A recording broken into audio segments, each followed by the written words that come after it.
My boyfriend called me ugly in front of his friends and dumped me at a restaurant, leaving me to pay for the dinner. As he walked away, he loudly said, "A girl like you should be grateful I even dated you." I smiled and calmly waited. This morning, my phone blew up with 13 missed calls. You guys, I'm still processing what happened last weekend.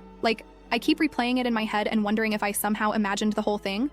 But nope, my maxed out credit card and the ice cream stains on my couch confirm it was very real. For context, I had been with Ryan for 2 years. 2 years. Not some casual fling or whatever. We had the whole routine down. Netflix marathons on Sundays, awkward holiday dinners with both families, even that weird couples yoga class he insisted on trying, which we both sucked at, TBH. Things weren't perfect between us. Are they ever? But I thought we were solid. We had talked about maybe moving in together this summer. He had these little annoying habits, leaving his socks literally everywhere, texting during movies, and making these helpful comments about my appearance. Stuff like, "That shirt makes your arms look bigger," or, "Have you thought about trying a different hairstyle?" I always brushed it off as him being honest. Past me was such a doormat. So last Friday, Ryan texted me about this dinner with some work friends. He's never really included me in his work life before, always saying it wasn't professional or whatever. So I was actually excited.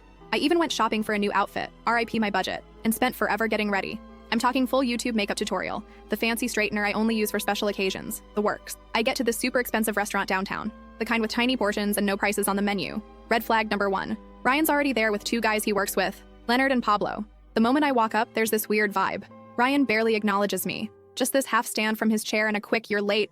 I was literally 2 minutes late because parking was impossible. I sit down and he looks at my outfit and goes, "Oh, you wore that?" Not quietly either. His friends exchange this look and I immediately feel my face getting hot. For the record, I was wearing a dark blue dress that I thought looked nice, nothing crazy or inappropriate. I try to laugh it off is there a dress code I missed? But he just shrugs and says they already ordered appetizers. Cool. The next hour is basically Ryan talking about work stuff I don't understand while his friends nod along. Whenever I try to join the conversation, Ryan either talks over me or explains why I'm wrong about whatever I just said. At one point, I mentioned something about a customer at my store, and Ryan interrupts with, "She doesn't really get how things work in the real business world with this dismissive wave. Retail isn't a real job? I've been a manager for 3 years." I'm sitting there getting more uncomfortable, wondering if Ryan's always been this condescending and I just never noticed, or if he's showing off for his friends. Either way, not a great look. Then Leonard asks how we met, and I start telling the story about how his coworker Vanessa is my best friend and introduced us. Ryan cuts me off mid-sentence and says, "Yeah, Vanessa felt bad for her. I was doing a favor, really." Then laughs. You guys. My stomach literally dropped. That's not even close to how it happened. Vanessa had actually warned me about Ryan's ego before setting us up, but said he was a good guy underneath it all. Spoiler alert, he wasn't. I excuse myself to the bathroom, mostly so I don't cry in front of them. I'm in the stall texting Vanessa "UTF is happening?" when I get a notification that Ryan just tagged himself at this restaurant on Instagram with Boys Night Out. I'm not even there. Vanessa calls me immediately, but I send her to voicemail because I don't want the guys to hear me crying. I splash some water on my face, fix my makeup, and give myself this sad little pep talk in the mirror about getting through dinner with dignity.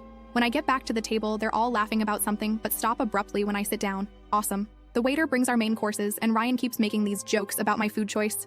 I ordered pasta, one of the less expensive options because I was already worried about the bill, and he keeps saying stuff like carb loading for a marathon, and that's a bold choice for someone with your body type. Each comment feels like a little paper cut, and they're adding up fast. At this point, I'm barely eating, just pushing food around my plate and counting the minutes until I can leave. Then Pablo asks Ryan about some presentation, and Ryan launches into this whole story about how his boss loved his ideas, and he's basically running the whole project now. Something clicks in my brain. The week before, Ryan had been stressing about this same presentation, saying his portion was only 5 minutes and he was nervous.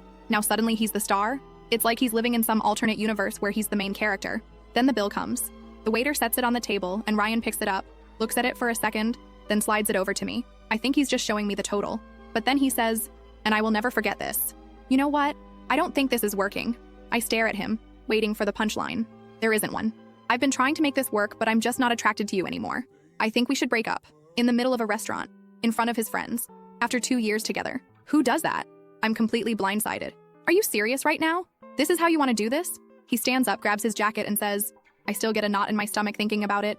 "A girl like you should be grateful I even dated you this long. You're not exactly a prize." Then he and his friends just left. They all walked out together, laughing, leaving me sitting there with a $347 bill for all their stupid Wagyu appetizers and fancy cocktails.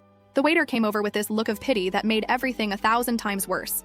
I paid the bill with my credit card, which I'm still paying off from Christmas, yay, and somehow made it to my car without completely falling apart. I called Vanessa from the parking lot sobbing so hard she couldn't understand me at first. She came straight to my apartment with a pint of Ben & Jerry's and a bottle of wine. The real MVP. Between ugly crying and stress eating cookie dough, I told her everything. She was livid. Like, I had to talk her out of driving to Ryan's place and causing a scene. That's when she got weird. She kept asking questions about what Ryan had said about work, the project he mentioned, his role in the company. Finally, she was like, "Sabrina, I don't know how to tell you this, but Ryan isn't who he says he is at work." Turns out, Ryan isn't some hotshot marketing guy about to get promoted. He's an assistant who makes coffee runs and schedules meetings. All those business trips? Complete fabrications. The big presentation? He was just doing the slides for the actual team. The fancy title on his LinkedIn? Total fiction. I felt like such an idiot. For 2 years, this guy had been lying about basically everything, and I never questioned it. What else had he been lying about? That night after Vanessa left, I went into full detective mode. I scrolled back through our text history, our photos, everything. So many inconsistencies I'd missed. Comments about money that didn't add up. Times he had to work late, but his location showed him across town. I couldn't sleep. I kept replaying that moment in the restaurant, how small he made me feel, how humiliated I was. At like 3 a.m., I get a text from a number I don't recognize. "Hey, it's Cody from Ryan's office. Vanessa gave me your number. There's some stuff you should know." That's when things got really interesting. First update. First, thank you all so much for the supportive comments on my last post. I literally cried reading some of them, in a good way.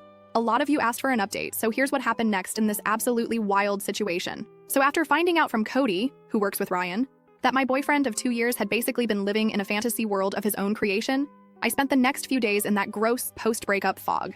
You know the one, where you're alternating between crying into a pint of ice cream and angrily scrolling through old photos wondering if any of it was real. My apartment looked like a disaster zone. Dishes piled up, laundry everywhere, and approximately 7 empty DoorDash bags because cooking felt impossible. The worst part was that I kept having these moments where I'd think of something funny to text Ryan, then remember what happened, and it was like being dumped all over again. My brain was literally stuck in a loop of, did that actually happen? And how did I not see this coming? I'd also been avoiding social media because I just knew Ryan would post something annoying. But Wednesday morning, I finally caved and checked Instagram. Sure enough, there was Ryan with some gym selfie captioned, "Level up, know your worth." The audacity.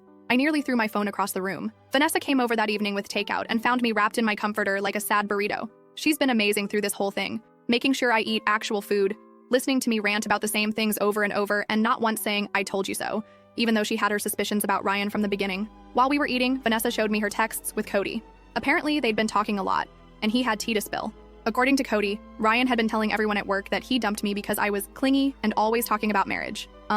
What? I was not the one who made a Pinterest board called Future Home Ideas.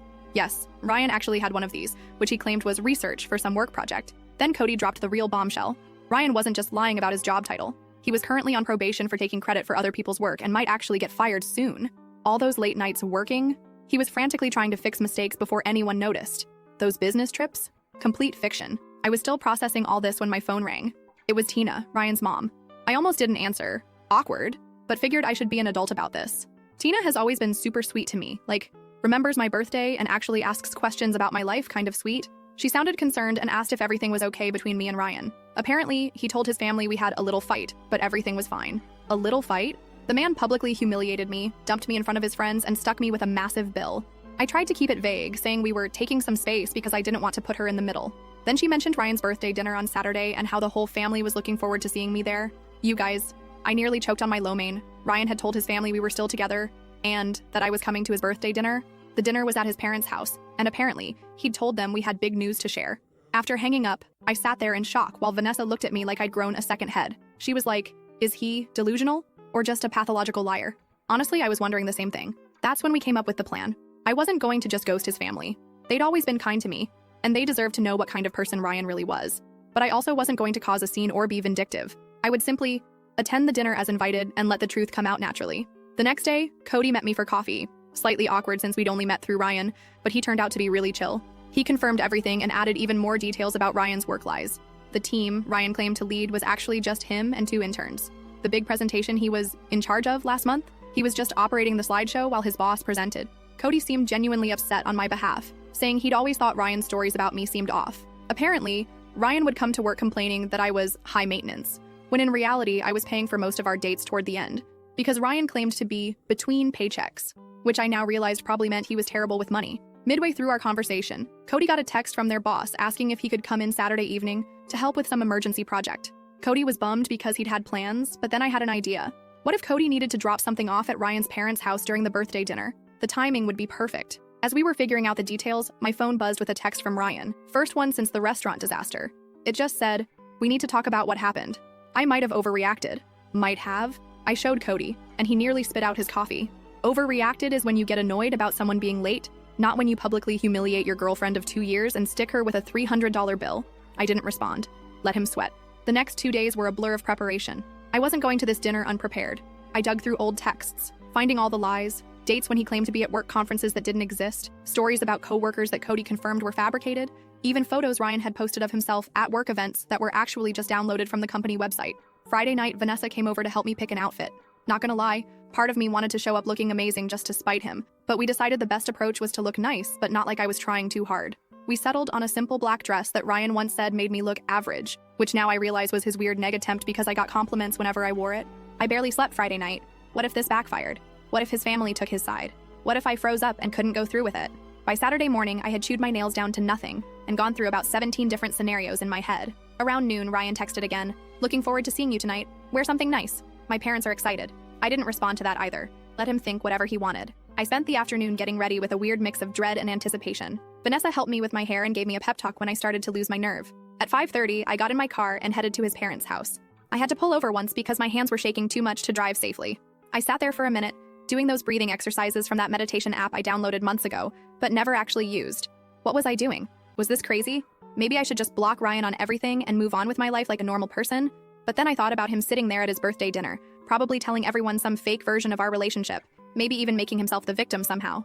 And my resolve hardened. I pulled up to his parents' house at 6:15, fashionably late, which I knew would annoy Ryan. There were several cars already in the driveway. Looked like the whole family was there. I checked my makeup in the rearview mirror, took one last deep breath, and walked to the door. Ryan's dad opened it with a big smile and a hug, ushering me inside. The house smelled like Tina's famous pot roast, and for a second I felt a pang of sadness. I genuinely liked Ryan's family, and this would probably be the last time I'd see them. I rounded the corner into the living room, and there was Ryan, drink in hand, mid-laugh at something his cousin said. He froze when he saw me, clearly not expecting me to actually show up, despite what he'd told his family. The look on his face was, well, priceless TBH. For a split second, panic flashed across his features before he composed himself and came over with this fake smile. He gave me a stiff hug and whispered, "You actually came.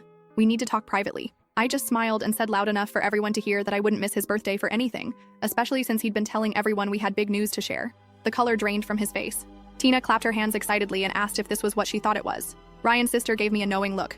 His dad started joking about finally getting grandkids. Ryan gripped my elbow a little too tight and tried to steer me toward the hallway, but his mom called out that dinner was ready and everyone needed to sit down. As we all took our seats around the dining table, with Ryan nervously watching my every move, my phone buzzed with a text from Cody. On my way. 15 minutes out.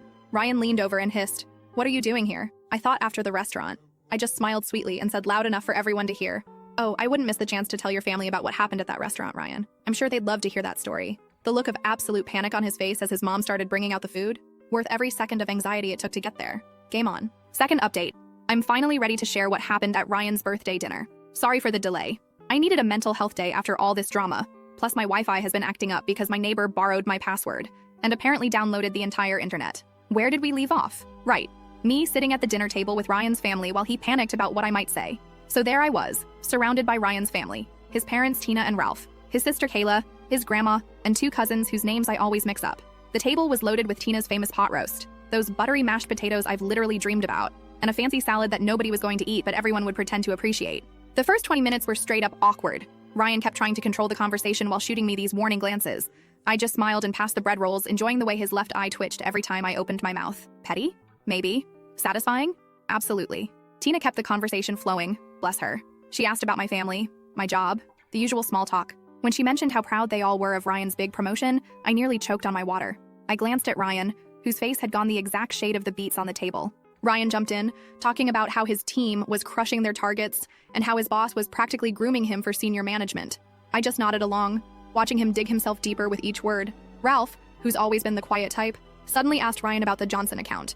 Apparently, Ryan had been telling his dad about some huge deal he was supposedly leading. Ryan's answer was so vague it could have been a horoscope. Something about strategic pivots and leveraging core competencies that literally meant nothing. His sister Kayla caught my eye across the table. She's always been the skeptical one in the family, the type to Google facts during arguments and call people out on their BS. She raised an eyebrow at me like, "Is he for real right now?" That's when Tina brought up the future. She asked us about our big news and whether it had anything to do with us taking the next step. Ryan nearly dropped his fork and mumbled something about it not being the right time to discuss it. His grandma, who has zero filter and is my absolute favorite person in his family, cuts in with, "So are you two moving in together or what?" Because Ryan said you were looking at apartments together. Again, news to me. The furthest we'd gotten in that conversation was me once saying, maybe we should think about combining our Netflix accounts to save money. Ryan tried steering the conversation back to himself, talking about how his boss had given him a company card for business expenses. I couldn't help myself. I asked what kind of expenses he was authorized to approve. He stammered something about client dinners and team outings. That's when I casually mentioned, oh, speaking of dinners, Ryan took me to this amazing restaurant last week. What was it called again, honey? The one where you met up with Leonard and Pablo? The color drained from his face faster than my phone battery on TikTok. Seriously, my phone can't handle more than 20 minutes of scrolling before dying. Anyone else? Before he could respond, the doorbell rang. Perfect timing. Tina went to answer it, and I heard her delighted, oh, Cody, what a surprise. Ryan looked like he might actually pass out. Cody walked in with a folder, all professional in his button-up shirt. He apologized for interrupting the birthday dinner, but said he had some work documents Ryan needed to sign urgently for Monday morning. Tina, being the perfect host, immediately invited him to join us for cake later. Ryan tried to usher Cody toward the front door, but Ralph insisted they could handle work stuff right there at the table since we're all family here. Cody sat down in the empty chair beside me, which I'd strategically saved NGL. Ryan was gripping his fork so hard I thought it might bend. That's when Ralph asked Cody how the big presentation went, the one Ryan had apparently been leading. Cody looked confused for a second before catching on. He glanced at me, then at Ryan, and I could see him making a decision. Cody said the presentation went well, but clarified that their boss had delivered it, with Ryan and the team providing support. Ralph looked confused and said that wasn't how Ryan had described it. I jumped in, because I'm messy like that, and asked Cody about Ryan's promotion. Poor Cody looked so uncomfortable, caught between loyalty to a coworker and not wanting to lie to an entire family. He fidgeted with his napkin and said something vague about company restructuring. Ryan interrupted with this fake laugh and tried changing the subject to sports or whatever, but his sister wasn't having it. She asked Cody point blank what Ryan's current title was. The silence that followed was like that moment when you drop something in a public bathroom. Everyone hears it. No one wants to acknowledge it. Cody looked at Ryan, who was silently pleading with his eyes, then at me. I nodded slightly. He cleared his throat and said that Ryan was an administrative assistant in the marketing department. The silence. Ralph put down his fork slowly. His grandma made this little sound. Kayla muttered something that sounded suspiciously like, I knew it.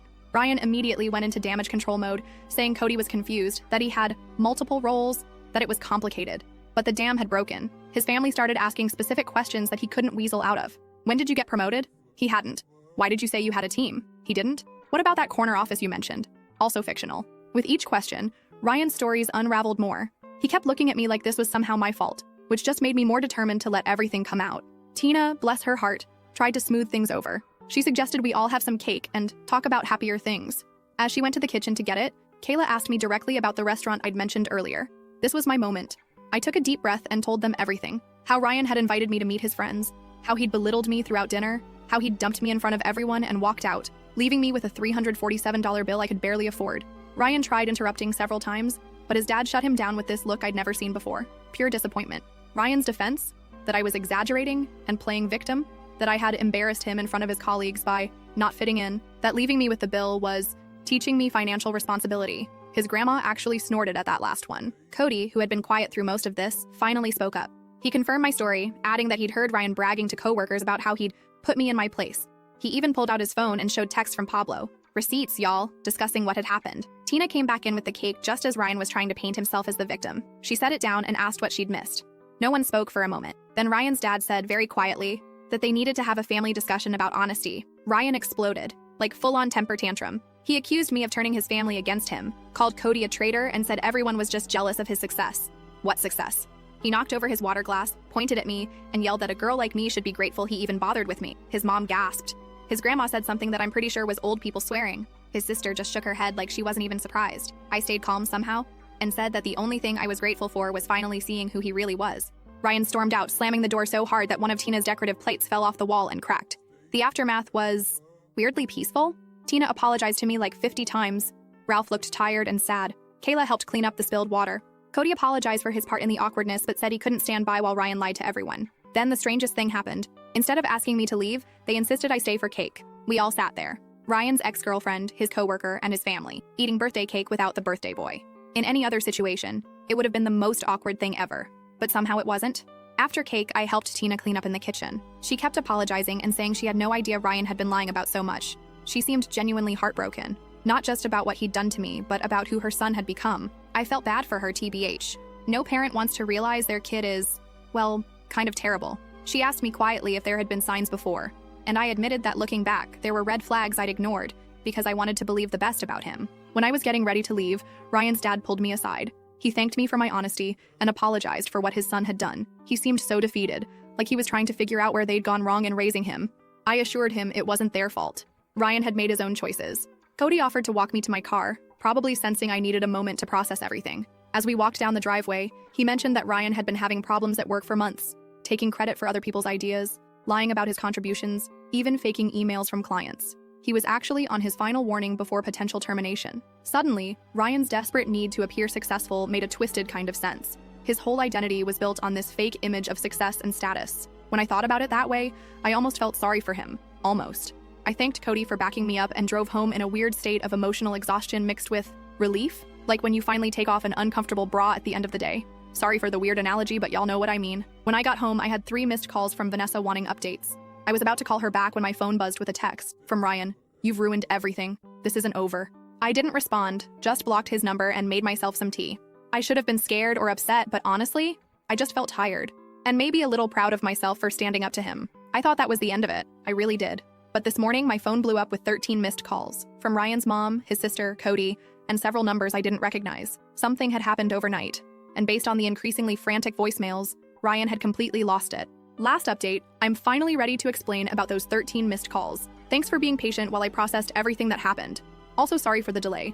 My laptop decided to do a surprise 4-hour update right when I sat down to write this. So where were we? I woke up Sunday morning after the birthday dinner disaster to find my phone blowing up with calls from Ryan's family and Cody. At first, I legit thought someone had died or something. My stomach did that awful dropping thing as I scrolled through the notifications. 5 missed calls from Tina, 3 from Kayla, 2 from Cody, and 3 from numbers I didn't recognize. I called Tina back first because she seemed the most worried based on her voicemails, which were just variations of "Sabrina, please call me as soon as you can." She picked up on the first ring, sounding exhausted. Apparently, after Ryan stormed out of the birthday dinner, he'd gone on a complete bender. He'd shown up at his ex-girlfriend's apartment at like 2 a.m., drunk and ranting about how I'd ruined his life. The ex, who I didn't even know existed TBH, was understandably freaked out and called Kayla, who had to go pick him up. But that wasn't all. Ryan had also spent the night sending unhinged messages to practically everyone we knew. He'd texted Cody threatening to ruin him at work. LOL, good luck with that when you're about to get fired. He'd posted this long, rambling status on Facebook about how he was surrounded by snakes and people would regret betraying him. Most concerning was that he'd posted my address in a private message to his friend Pablo, saying he was going to make me pay for humiliating him. Pablo, who apparently has some moral compass, immediately called Tina and forwarded the message, which is why she was trying so desperately to reach me. I was sitting on my couch in my ratty old pajamas, hair still in yesterday's messy bun, trying to process all this information while Tina apologized approximately 50 times for her son's behavior. I should have been scared, I guess. But honestly, I just felt tired. Like when your phone is stuck at 1% battery for hours, just waiting for it to finally die so you can charge it and move on. Tina insisted on coming over just to make sure I was okay, which was super sweet but also made me panic clean my apartment. Nothing motivates tidying up like knowing someone's mom is about to see your living space. Am I right? I was literally throwing dirty laundry into my closet and scrubbing dried toothpaste off the bathroom sink when my doorbell rang. It wasn't just Tina. Kayla was with her too. They brought coffee and those little pastries from the bakery near their house, which, not gonna lie, might be what I miss most about being with Ryan. We sat at my tiny kitchen table with the wobbly leg that I've been meaning to fix for months, and they filled me in on the Ryan situation. According to Kayla, this wasn't the first time Ryan had lied about his life. In college, he'd apparently told everyone he was on the baseball team when he'd actually been cut during tryouts. He'd once claimed to be talking to a popular girl who had no idea who he was. There was a whole pattern of him creating this fictional version of himself that was more successful, more popular, more everything. As they were talking, my phone kept buzzing with texts from friends who'd seen Ryan's social media meltdown. Vanessa was freaking out, wanting to come over with her boyfriend who does kickboxing just in case. She watches too many crime shows, I swear. My group chat was blowing up with confused messages about the dramatic subtweets Ryan was posting. That's when my doorbell rang again. I literally froze, wondering if it was Ryan. Kayla peeked through the blinds and let out a long breath. It was Cody. Apparently, Ryan had been blowing up his phone all morning too, and Cody wanted to warn me in person since Ryan had mentioned paying me a visit. So there we all were. Me, Ryan's mom, his sister, and his coworker, sitting in my living room on a Sunday morning, trying to figure out what to do about this man-child throwing a tantrum because he got caught in his lies. If it wasn't so stressful, it would have been hilarious. Like, imagine explaining this situation to someone who wasn't there. Cody mentioned that their boss had already gotten wind of Ryan's social media tirade. Someone had screenshotted and forwarded it. So Monday at work was going to be interesting. Kayla was worried Ryan might do something stupid if he lost his job on top of everything else. That's when my doorbell rang again. This time, it was the building manager, looking super awkward. Apparently, Ryan had been downstairs making a scene in the lobby, demanding to be let up to my apartment. The manager had refused, bless him, and threatened to call the police, at which point Ryan had stormed off, but not before yelling that I was a lying bitch loud enough for the entire first floor to hear. Tina looked devastated. She kept apologizing and saying she didn't know where they went wrong with him. I felt terrible for her. Imagine realizing your adult son is basically a walking red flag. Kayla was more practical, suggesting I document everything just in case Ryan's behavior escalated. We were all sitting there trying to figure out what to do when my phone buzzed with a notification. Ryan had tagged me in an Instagram story. Against my better judgment and everyone in the room telling me not to look, I opened it. It was a photo of me from early in our relationship, sleeping on his couch with my mouth open, captioned, "Miss Perfect who ruined my birthday isn't so perfect. A girl like you should be grateful anyone took pictures of you at all." Like, that was his big revenge? A slightly unflattering photo from 2 years ago? I actually laughed out loud, which wasn't the reaction Tina was expecting. But honestly, if that was the worst he could do, I was going to be fine. Just as we were discussing next steps, there was a loud pounding on my door. We all jumped. Then we heard Ryan's voice, slurring slightly. "I know you're in there. Open the door." Cody immediately stood up like he was going to confront Ryan, which was sweet, but unnecessary. I was already calling the building security guard. Perks of a slightly more expensive apartment building. Ryan kept pounding and yelling, and I could hear my neighbor's door open as she came out to see what the commotion was about. By the time security arrived, Ryan had moved on to kicking the door. The security guard didn't mess around. He told Ryan to leave or he'd call the police. There was some back and forth that I couldn't quite make out, then silence. The guard knocked gently and let me know Ryan had left the building but was still in the parking lot, possibly waiting. Tina was mortified. She insisted on going down to deal with her son herself. And honestly, I was happy to let her. She was so upset that Ralph, Ryan's dad, had to come pick them both up. The whole situation was just sad. After they left, Cody and I sat on my couch in stunned silence for a bit. He finally broke it by asking if I had any alcohol, which felt like the appropriate response to the morning we'd had. We split a bottle of wine I'd been saving for a special occasion, and this definitely counted. By the time Cody left, it was late afternoon, and I was emotionally exhausted. Vanessa came over and stayed the night, just in case Ryan decided to make a return appearance. He didn't, thankfully. We ordered pizza, watched bad reality TV, and tried to process the absolute soap opera my life had become. The next few weeks were, well, an adjustment. Ryan got fired from his job after failing to show up for 3 days and sending inappropriate emails to several coworkers. He moved back in with his parents temporarily, which I only know because Kayla and I have kept in touch. She's actually pretty cool. We get coffee sometimes. Ryan tried to contact me a few more times, leaving voicemails that ranged from angry to tearful to weirdly nostalgic. I saved them all just in case, but never responded. He created a few fake Instagram accounts to message me, but they were so obviously him, who else would write "you're making a big mistake" with that spelling error, that I just blocked them instantly. The weirdest part was running into him at Target about a month later. I was in the home section looking at shower curtains, and suddenly there he was, holding a pack of socks and looking like he hadn't slept in days. We made eye contact, and for a second I thought he might cause a scene. Instead, he just turned around and walked away, leaving his shopping basket right there in the aisle. That was 3 months ago now. Ryan eventually moved to his uncle's place in another state, according to Tina, who still sends me holiday cards, which is sweet, but awkward. His social media has gone suspiciously quiet. Kayla thinks his parents finally cut him off financially until he gets therapy. As for me, I'm doing pretty good, actually. My apartment finally feels like mine again, now that I've rearranged the furniture and replaced the stuff that reminded me of Ryan. The strangest outcome of all this might be my unexpected friendship with Cody. We're not dating or anything, though Vanessa keeps trying to make that happen. But we grab lunch sometimes and text about stupid TikTok videos. It's nice having someone who witnessed the whole Ryan saga and understands why I now have trust issues the size of Texas. Looking back at everything, I'm not angry anymore. Well, not just angry. I'm also weirdly grateful. Not for dating Ryan, definitely not that, but for finding out who he really was before things went further. Imagine if I'd moved in with him or something. Shudder.